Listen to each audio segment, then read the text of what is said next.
Hey everyone, it's MK. Welcome back to MK Quilts and this week's installment of Tip of the Week. So this week I am over on McForte, and this week's tip is going to be more of an at the machine tip, not necessarily related to simulation or Pro Stitcher, but it's something that comes up a lot on the boards, and it has to do with the glide foot. So I'm going to have Ellen come in a little bit closer, and we're going to talk about a couple of things that you'll want to do with your glide foot to protect it and keep it for a long time. All right, Ellen, come on in. So over here on McForte, we obviously have the brand new glide foot. Now, Ellen just finished stitching out a design, and I asked her to leave the thread engaged because the first part of the tip that I want to talk to you about is how to clip your threads when you have the glide foot attached.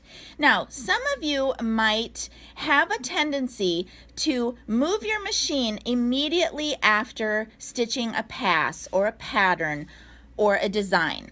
Now, if you move the machine right now, what's going to happen is the thread that is coming through your needle is going to drag on the inside of your glide foot.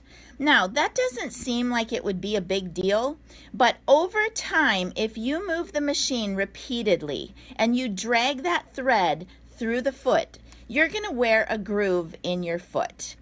Okay, so we don't want to do that because we don't want to damage this foot. And it is plastic, so we just want to treat it gently all the time. So what I would rather have you do, and I'm sorry if my hand gets a little bit in the way, but what we're going to do is we're going to grab the thread right here, and we're going to take the slack out of the thread before we move the machine. Then we're going to grab the thread and come on back to do our needle down, needle up, to do our clipping of our threads.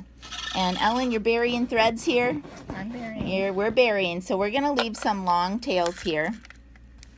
Okay, so that, you guys, just doing that one little step is going to help protect the foot.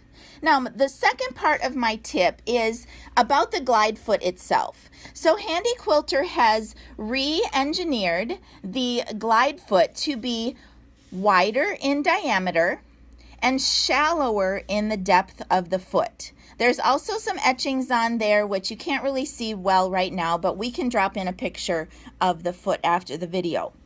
But one of the reasons why Handy Quilter made the foot shallower is so that it's easier to thread.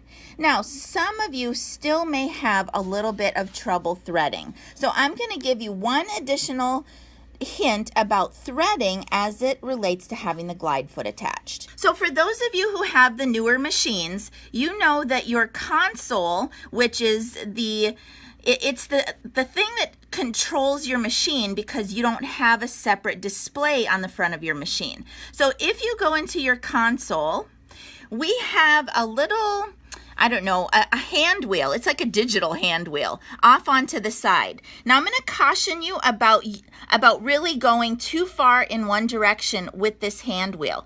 But if you just give it a little bit of a tap in the upward direction, you're going to see that the needle has been raised to its highest position. That's going to help you get yourself threaded much easier. Okay, I'm not gonna have Ellen film me through threading, but I just want to let you know that you absolutely can give that hand wheel just a little crank in the upward position. That's going to make it so that you can see your needle a little bit better. Now here's the second part of that tip is if you do this, once you get your needle threaded, you're going to want to do a needle down, needle up, and that will get your needle bar back into the proper position before you start stitching. Okay, you guys, so this is something that I teach all of my students when I'm out traveling, and it really, really can protect that foot. I do hear a lot of chatter about people breaking their glide foot as well. So I didn't mention it, but hopefully in the video you noticed that I have a very small little washer on the front of the foot, and that just helps alleviate the pressure from tightening down too tight with the screw on that plastic shank. So just a few little things you can do to protect that foot, and it's a glorious foot. If you don't have one, head on over to the website. We always keep them in stock here at MK Quilts. All right, that's all I got for you this week. I hope it was helpful, and until next time, from my studio to yours, happy quilting. Bye-bye.